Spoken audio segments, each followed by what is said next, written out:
सरकार बड़ा आराम से जो है ना अपना सर्वे करा रही है।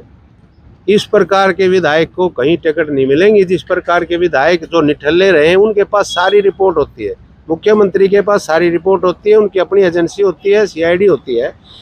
जो भी जिनका काम वीक रहा है उनको मुझे नहीं लगता कि बीजेपी अब की बार कोई टिकट देगी।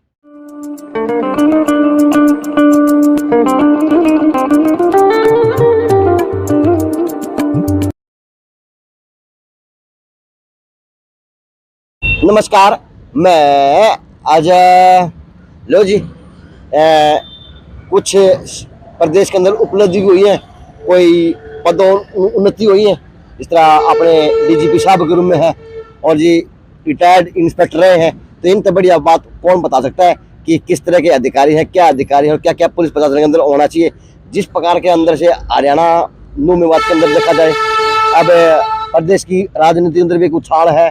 तो जी इस तरह की जगह तो बड़ी जगह है ही कौन, ये क्योंकि ये चाय की टपली हो है, यानी अगर हेयर सलून आजकल कह लेते हैं अंग्रेजी वाला भाषा, लेकिन पहले क्या करते हैं नाई की दुकान, पनवाड़ी की दुकान, बीड़ी सिगरेट की दुकान, चाय की दुकान, इस तरह की दुकान पे शहर की प्रदेश की राजनीति देखी जाया करती। बुजुर्गों रूम में, चाय पीने वालों के रूम में या ताश खेलने वालों के रूम में। तो जी रिटायर्ड अधिकारी रहे हैं, जानने का प्रयास करूंगा कि सर जिस प्रकार से पुलिस विभाग के अंदर एक बदलाव आया है, तो ये बदलाव क्या रूप लेगा, क्या दिखाएगा, किस तरह के अधिकारी रहे हैं DGP साहब, क्या उनके बारे में, क्योंकि आपने उनकी अगुवाई में काम किया हुआ है। नमस्कार। नमस्कार अजय जी, आपके JNC न्यूज़ चैनल को बहुत बहुत बधाइयाँ। आप जो मुद्दे उठाते हैं, धन्यवाद हैं आप जनता के। और आपने जो क्वेश्चन किया है कि नए DGP के रूप में हमें DGP साहब मिले हैं, उनके बारे में मैं इतना ही कह सकता हूं कि वो 1990 के IPS हैं और वो हमारे भिवानी के भी SP रहे हैं जी। उन्होंने अपने SP काल में, DIG काल में, IG काल में, ADGP काल में, DGP काल में अभी तक जितने भी काम किए हैं सुनहरी अक्षरों में लिखने वाले काम किए। उनके ऊपर कोई अगर मगर नहीं आज तक। कई अधिकारियों के ऊपर प्रश्न चिन्ह लग जाते हैं, लेकिन शत्रुजीत कपूर साहब के बारे में उनकी तारीफ करना तो मोमबत्ती दिखाने वाली बात है, दिवा दिखाने वाली बात है। वो तारीफ के मोहताज नहीं है, वो नाम के मोहताज नहीं है। शत्रुजीत कपूर पंजाब के रहने वाले हैं और हमारे अब जींद से बिलोंग करते हैं, ठीक है। इनके भाई भी जो है अपने कृषि विभाग में है, वैज्ञानिक हैं। तो शत्रुजीत कपूर के बारे में मैं यही कह सकता हूँ कि ये जहाँ भी रहे हैं इनके क्षेत्र में अपराध पनपना बहुत टेढ़ा था। ये नहीं, अपराधी को छोड़ते नहीं, खासकर जिस पद पर अब फिलहाल थे ये करप्शन ब्यूरो में जी, देखा होगा आपने, ये अधिकारियों को भी नहीं बख्शते। ये सुनते सबकी हैं, बहुत बढ़िया से सुनाई करते वही है जो ठीक होता है। ये इनके अंदर सबसे बड़ी खूबी है। किसी अधिकारी कानों के कच्चे नहीं है कि आपने कुछ कह दिया, मैंने कुछ कह दिया, उसने कुछ कह दिया। नहीं नहीं नहीं नहीं नहीं, इनका IQ बहुत हाई लेवल का है, बहुत आगे सोच इनकी। और इनके मुझे लगता है कि मैं सरकार भी बधाई की पात्र है जिन्होंने पैनल से एक ऐसे नीडर अधिकारी, स्वच्छ अधिकारी, साफ सुथरी छवि के अधिकारी को चुनकर इस प्रशासन की बागडोर, जो पुलिस की बागडोर सौंपी है, वो उनके हाथों में महफूज है। और मैं उम्मीद करता हूँ, खासकर कपूर साहब को बधाई देते हुए मैं आशा करता हूँ कि ये अपने उस पर खरे उतरेंगे। और जो आज माहौल चला हुआ है, लॉरेंस बिश्नोई, फलाना गैंगस्टर ने वहाँ ये कर दिया, उसने उतने मर्डर के लिए पैसे मांग लिए, करोड़पति फरोख्ती मांग ली। मुझे नहीं लगता कि आज के बाद इस प्रकार की खबर आपको कहीं पढ़ने को मिलेगी, क्योंकि इन्होंने लगे 2 दिन हुए। तो आपने भी इनके मार्गदर्शन में काम किया हुआ है, आपके डिपार्टमेंट में काम किया हुआ है जी। तो आपने इनसे क्या सीखा और क्या अनुभव करना चाहेंगे समाज के आगे, आज देश के आगे? आपके सामने है CID का ऑफिस। मैं इन्हीं की प्रेरणा से आगे चला था। उससे पहले मैं भी आम पुलिस कर्मचारी की तरह नौकरी करता था, लेकिन इनके साथ मेरी एक मुलाकात मैं आपको बता दूं, 2015 में सरकार आते ही किसान आंदोलन हुआ था, 650 किसान जेल में चले गए थे। उस आंदोलन को पैचअप करने में साहब ने बड़ी मदद करी, साहब ने मेरे को पूरा वो दिया और वो हम पैचअप करने में कामयाब हुए। तो साहब ने भी हमारे को काफ़ी कड़तबतबाई, बड़ी शाबाशी दी और वो हमारा काम था, उसमें हम सक्सेस हुए। इसी प्रकार ये कोई भी काम को बीच में नहीं छोड़ते, इनकी दूरगामी सोच है। और अकेला ये नहीं कि पुलिस का, समाज का कोई भी कहीं त्रुटि दिखती है, कोई बुराई दिखती है तो ये सरकार तक उस बात को पहुंचाने में भी हिचकते नहीं। बहुत ही बढ़िया अधिकारी। जिस प्रकार से हरियाणा सरकार, भाजपा सरकार अधिकारी बड़े चुन चुन के बिठा रही, उसी प्रकार से लगता है कि हरियाणा प्रदेश के अंदर राजनीति के अंदर भी नेताओं को भी थोड़ी लगाम लगानी चाहिए। क्योंकि प्रदेश की अगर राजनीति की हालात की बात करूं, चाहे इस जिले की हालात की बात करूं, तो बड़ी दंदनीय देखी जा रही। क्या मानते हैं? सरकार बड़ा आराम से जो है ना अपना सर्वे करा रही है। इस प्रकार के विधायक को कहीं टिकट नहीं मिलेंगी। जिस प्रकार के विधायक जो निठल्ले रहे हैं उनके पास सारी रिपोर्ट होती है, मुख्यमंत्री के पास सारी रिपोर्ट होती है, उनकी अपनी एजेंसी होती है, CID होती है। जो भी जिनका काम वीक रहा है उनको मुझे नहीं लगता कि बीजेपी अब की बार कोई टिकट देगी।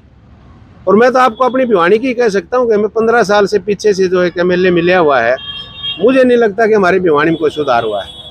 मैं मुख्यमंत्री जी का ध्यान दिलाना चाहूँगा कि मुख्यमंत्री जी अभी टाइम है, 1-1.5 साल बचा हुआ है।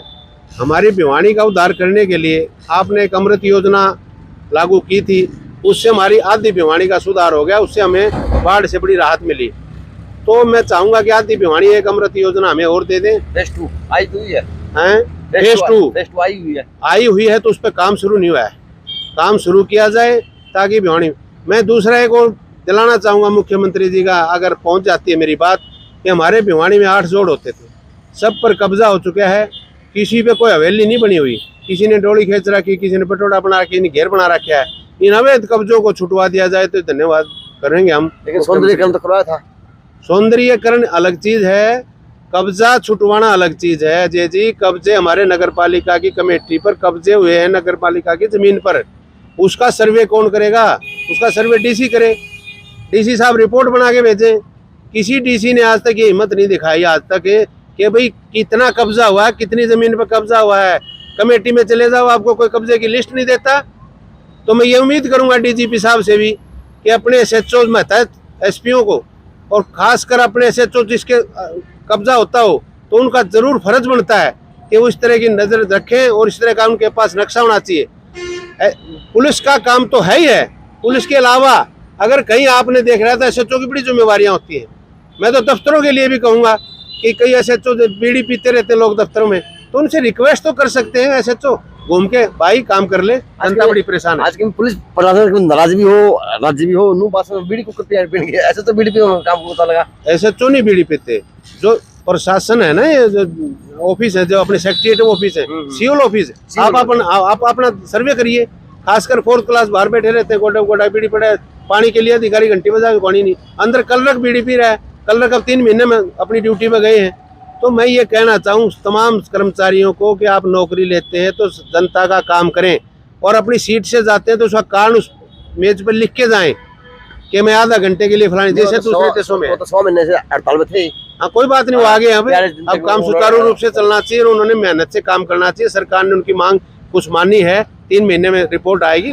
जिस प्रकार से हरियाणा के अंदर एक हिंदू मुस्लिम भी चला हुआ, फिर जाट नेताओं ने, जाट खापों ने, किसान खापों ने आके इसका विरोध किया कि इस तरह की आगजनी किसी का भला नहीं है। क्या मानते हैं?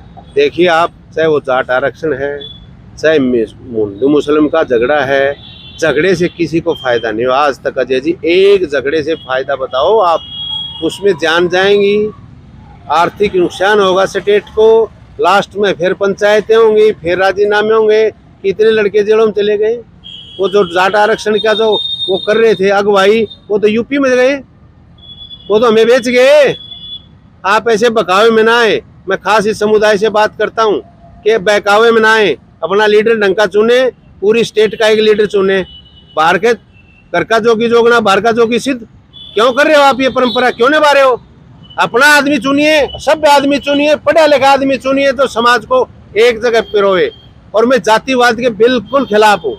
36 बरादरी का भाईचारा दोबारा कायम करना पड़ेगा, हमने कायम करना पड़ेगा। तो कई जात है, जाट समाज के अंदर लीडरों की कमी तो नहीं है?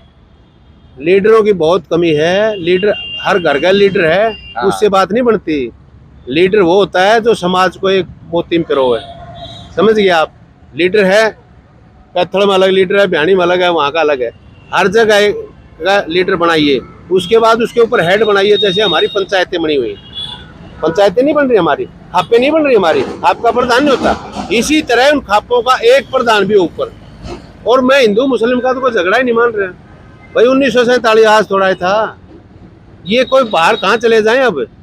अरे जो बाहर से आ रहे उनको रोक ले, वही बहुत हैं।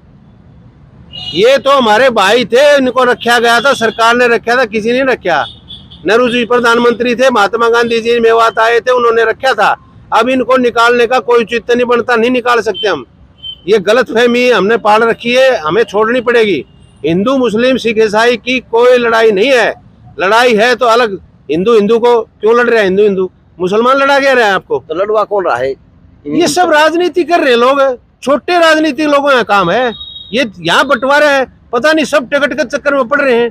अब कल क्या ले लो आप, बड़सी में क्या हुआ? हाँ, कांग्रेस पार्टी क्या हुआ वहाँ? हिंदू वहाँ का मुसलमान आया था क्या? आप बताइए, बताइए आप। दोनों एक ही जाति के, सतवीर है तेरा भी, रामकृष्ण फौजी भी। मैं दोनों भाइयों को मंच पे लाना चाहता हूँ, बताना चाहता हूँ कि टिकट किसको मिलेगी नहीं मिलेगी, सर क्यों फुड़वा रहे हो?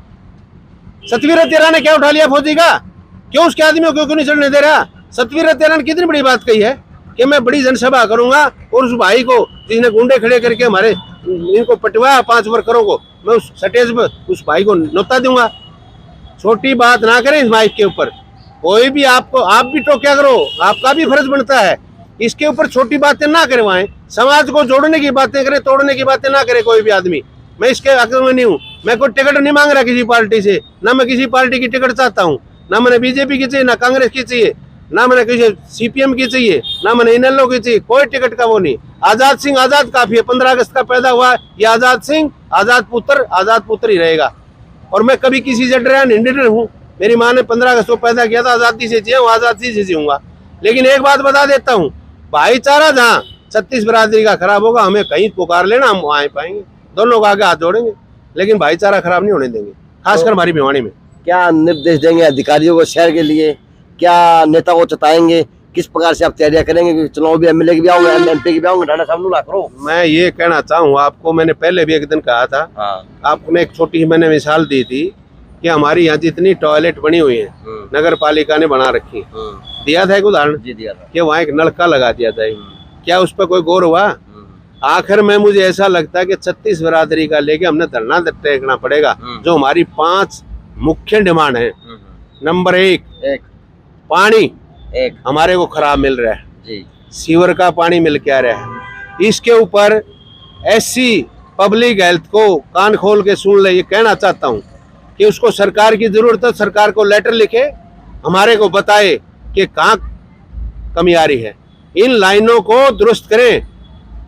एक हो गया। दूसरा, सीवर की व्यवस्था हमारी, चौधरी बंसी लाल ने कभी सीवर डाले थे, वो सारे जर्जर हो चुके हैं, उनकी प्लानिंग बनाई जाए। अगर वो रिपेयरेबल हैं, आजकल बहुत मॉडिफाई सामान आ रहा है, विदेशी सामान आ रहा है, आप अगर कर सकते हैं, अगर रोड पाड़ने की बजाय उनको रिपेयर किया जा सकता तो वेल एंड गुड है। तो होगी। तीसरा, जितने भी हमारी ये बिल्डिंगें बन रही हैं, सरकार के अधिकारियों को और सरकार के यहाँ के एमएलए एमपी को मैं एक सुझाव देना चाहता हूँ, इसका ध्यान करिए आप। अभी गर्ल्स स्कूल बना है, वो उससे अब से पहले वो जर्जर होने लग गया है, उसकी 4 दीवारी नहीं है, जोड़ बना हुआ है, उसका भरत नहीं करवाएगा, 4 दीवारी नहीं करवाएगी। इस बारे में एमपी साहब से भी रिक्वेस्ट करी थी। छोटी बात नहीं है ये, बिल्डिंग के ऊपर करोड़ों रुपए लग गया है और वो बिल्डिंग ओपन नहीं की गई है, शुरू नहीं की गई अभी तक, और शायद कागजों की उद्घाटन भी करा दिया, मुझे पता नहीं है। 3 हो गया। चौथा, हमारा भाईचारा खराब ना करे कोई भी आदमी। 36 बरादरी से रिक्वेस्ट करना चाहता हूँ, अपने बोलो, जो आपकी वो है डिमांड है वो रखो, एमएलए बनो, एमपी बनो, भगवान तुम्हारे को बनाए, हमें इस चीज का शौक। लेकिन भिवानी को खराब करने की इजाजत किसी को नहीं दी जाएगी। 5वां है हमारा, जो भाई धरने पर बैठे हैं, डंपिंग पॉइंट, ये शहर के अंदर बहुत ही गलत है। इसके लिए 10 किलोमीटर 12 किलोमीटर सरकार को कोई फर्क नहीं पड़ा करते इन चीज़ों से। कहीं सेफ जगह देख के, कहीं पंचायती कोई बनी कोई जगह देख के वहाँ एक ऐसा वो लगाया जाए कि इसका रोज की रोज इसकी खाद बनाओ, पानी जो भी बदलना है करना है, जो भी करना है इस कूड़े को डिस्ट्रॉय करने का प्रबंध किया जाए। ये 5 मांग हमारी मेन है 5 मांग मेन है जी। चलो जी, राणा साहब ने तो आपकी 5 मांग बता दी, यानी राणा साहब ने अपना मैनिफेस्टो काट दिया, अपना भी आजाद का भी, क्योंकि ये इन्होंने कहा कि मैं आजाद दिन पैदा होता तो आजाद ही रहेगा। तो जी अब देखते हैं जी कितना तो बदलाव पुलिस प्रशासन के अंदर आ पाएगा, क्योंकि डीजीपी साहब की इन्होंने अच्छी अच्छी बातें बताई हैं, और कितना बदलाव समाजों के अंदर आ पाएगा, क्योंकि इन्होंने हिंदू मुस्लिम के ऊपर भी बड़ा अच्छे तरह बताया। कितना बदलाव भिवानी की दशा के ऊपर आ पाएगा, क्योंकि इन्होंने भिवानी की दशा के ऊपर भी अच्छी बात बताई है, कहने का काम किया। देखते हैं जी, चुनाव जो आ रहे वो नेता भी आ रहे, और एक अलग ऊर्जा देखी जा सकती है, चाहे आम वर्ग हो चाहे नेता हो। JNC न्यूज़ से अजय नायक, पंकज सोनी की खास रिपोर्ट।